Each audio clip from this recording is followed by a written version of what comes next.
సౌందర్యలహరి 84వ శ్లోకం. శృతీనామూర్ధానో దధతి తవ యౌ శేఖరతయా మమాప్యేతౌ మాతః శిరసి దయయా దేహి చరణౌ యయోః పాద్యం పాదః పశుపతి జటాజూటతటినీ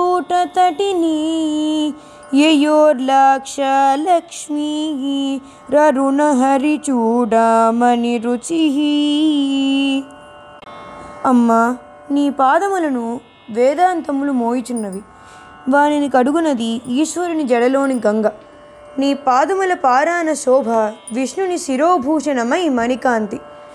అనగా వేదాంత వేద్యములను శివ విష్ణువుల చేత ఆరాధింపబడినవైన నీ పాదములను దయతో నా తలపై ఉంచమని ప్రార్థించుచున్నాను. శృతీనామూర్ధానో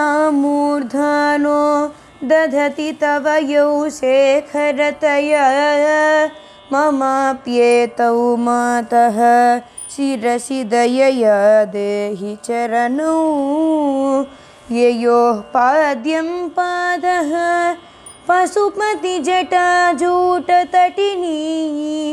యయోర్లాక్షా లక్ష్మీ రరుణహరిచూడామణి రుచిః. సౌందర్యలహరిలోని 84వ శ్లోకాన్ని ప్రతిరోజు బ్రహ్మముహూర్త కాలంలో 1000 సార్లు జపించి అమ్మవారికి పాయసం, తేనె, చిత్రాన్నం నైవేద్యంగా పెట్టాలన్నమాట.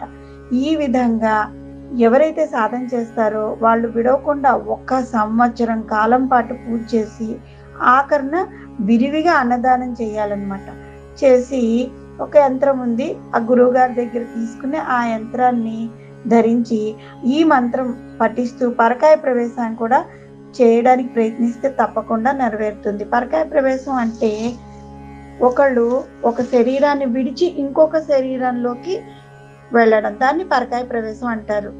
అంటే బతుకున్న మనుషులే ఈ మంత్రం ద్వారా వాళ్ళ శరీరంలోని ఆత్మని బయటికి తీసుకొచ్చి ఒక చనిపోయిన ఏదైనా శరీరంలోకి వీళ్ళ ఆత్మని ప్రవేశపెట్టడం, దాన్ని పరకాయ ప్రవేశం అంటుంటారు. సినిమాల్లో చూసే ఉంటాం కదా. ఆ శక్తి ఈ సాధన చేసిన వాళ్ళకి వస్తుంది. శ్రీమాత్రే నమః.